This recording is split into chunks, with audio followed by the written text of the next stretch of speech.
Salut à toi, j'espère que tu as la forme, bienvenue sur cette chaîne, moi c'est Mianou et ici on parle de dessin et de créativité. Aujourd'hui on va tester des feutres alcool. Le truc un peu chiant avec les feutres alcool c'est que tu es obligé d'avoir beaucoup de feutres parce qu'un feutre est égal une teinte. Et il y a beaucoup de teintes, autant dire que ça peut vite te revenir cher. Fort heureusement de nos jours on peut trouver des offres de feutres à des prix très raisonnables et c'est pour ça qu'on est là aujourd'hui, c'est pour tester les feutres les moins chers d'Amazon. Bon, clairement je m'attends à un résultat un peu catastrophique avec des produits de chinoisium comme disait mon oncle.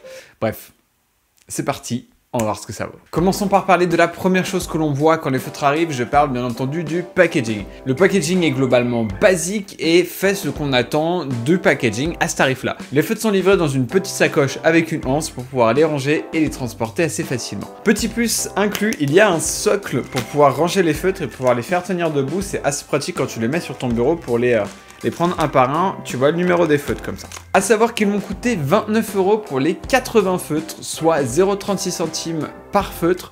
C'est donné à ce prix-là. En comparaison, les Copic, qui sont les meilleurs feutres du marché, sont entre 5 et 7 € l'unité. Et pour 200 couleurs, ça te coûtera 80 €, soit 0,39 centimes par unité. Ce qui est vraiment pas cher pour des feutres à alcool. Niveau pointe, les feutres sont ce qu'il y a de plus basique. Une pointe rigide d'un côté et une pointe rigide biseautée de l'autre. Concernant l'esthétique du feutre, c'est aussi ici assez classique. On a un feutre qui est noir avec un effet un peu brillant, un numéro, la couleur et le numéro sur le capuchon. Ayant testé récemment les feutres de chez Action, dont je t'invite à aller voir le test sur la chaîne, je préfère la texture des Tongfu Shop qui est moins rugueuse, moins râpeuse, moins mat. Et détail important, les feutres Tongfu Shop sont faciles à ouvrir à l'inverse des Twin Markers, donc si tu as besoin d'ouvrir 50 fois ton feutre, t'auras pas de problème, ça va pas être gênant. Dernier point sur le packaging, le choix de la palette de couleurs qui est, comme très souvent dans ces gammes-là, extrêmement chaotique avec des familles de couleurs qui ne se suivent pas. Mais bon, 80 couleurs, c'est vraiment le minimum pour des feutres à alcool. J'ai regardé un peu comment était fournie la palette de 200 couleurs et c'est ce qu'il faut pour des feutres à alcool. Le minimum, c'est 120 couleurs, mais 80, c'est vraiment un peu limite. Passons maintenant à la première batterie de test. Je vais tester la pointe normale et la pointe biseautée dans le premier cadre. Rien à redire de ce côté-là, le feutre se comporte de façon assez classique et fait ce qu'on attend de lui. Ensuite, on va faire un dégradé de couleurs similaires du rouge vers l'orange et de ce côté-là, je suis assez surpris parce que l'encre se mélange bien, c'est assez fluide, ça se fait bien, assez étonnamment pour des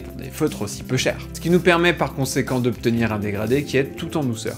Mais passons à la vitesse supérieure. Voyons ce que valent vraiment ces feutres avec le test le plus compliqué pour les feutres à alcool, c'est-à-dire mélanger deux couleurs opposées, à savoir du rouge et du bleu turquoise. Et de ce côté-là, on commence à sentir la limite de nos feutres. C'est pas impossible à faire, mais c'est assez compliqué. Comme tu peux le voir sur la vidéo, je suis obligé d'insister un petit peu pour pouvoir mélanger les couleurs opposées. Les encres se mélangent et surtout sur la pointe, ce qui reste faire des traces sur ton dessin. Je dois avouer que ça m'a un peu surpris parce que le test juste avant de couleurs similaires s'est très bien passé, les couleurs sont très bien mélangées et l'encre a très bien fusionné ensemble. Mais tout ça, ça reste assez théorique, le but c'est de pousser le feutre dans ses retranchements. Ce que je vais donc faire, c'est de réaliser une illustration complète pour voir ce qu'ils ont dans le ventre un peu ces feutres. Pour l'illustration, j'ai décidé de faire Muzan Kibutsuji de Demon Slayer parce que j'avais un design à réaliser pour une prochaine vidéo test sur de l'acrylique. Ce sera une vidéo spéciale, j'ai hâte de te la faire découvrir. Abonne-toi pour pas la rater si c'est pas déjà fait.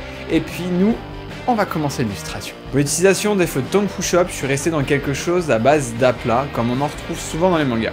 Le fait d'avoir des pointes classiques plutôt que des pinceaux limite un petit peu les dégradés qu'on peut faire.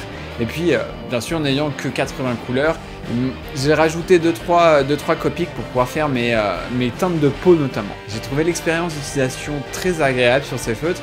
C'est des feutres entrée de gamme qui font exactement ce que j'attendais. Si tu souhaites te les procurer, je te mets le lien en description juste en dessous. Le débit d'encre est bon, il coule pas trop, pas assez, ce qui permet de rester assez précis lors de la colorisation de petits détails. Comme mentionné dans le test des dégradés, les couleurs de même teinte se mélangent bien, ce qui permet d'obtenir des teintes que j'avais pas grâce à plusieurs couches successives. La prise en main est agréable et les pointes des feutres ne s'effritent pas à l'utilisation comme certains feutres bas de gamme dans lesquels j'ai pu avoir affaire. C'est un produit de base que je conseille très fortement à tous les dessinateurs d'avoir dans leur mallette à dessin, notamment pour faire des aplats et pour faire des dégradés de couleurs similaires. Le top du top étant d'avoir 200 couleurs chez Tongfu Shop et là j'en ai 80 couleurs chez Copic. Et là, t'es blindé, t'es bien, et ça te permet en fait d'avoir une grande variété d'aplats pour pas trop cher, et une variété de traits en rajoutant les Copics qui sont un petit peu plus chers. Après, je parle de Copics, mais ça peut être des OUU avec des pointes pinceau.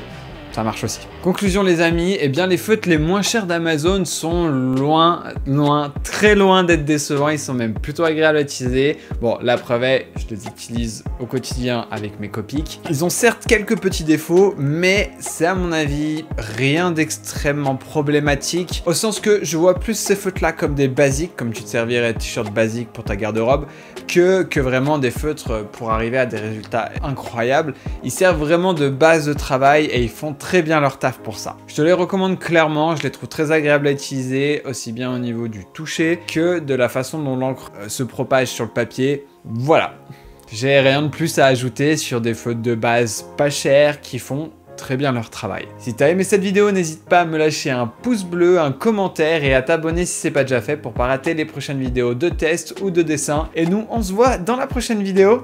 Tchuss!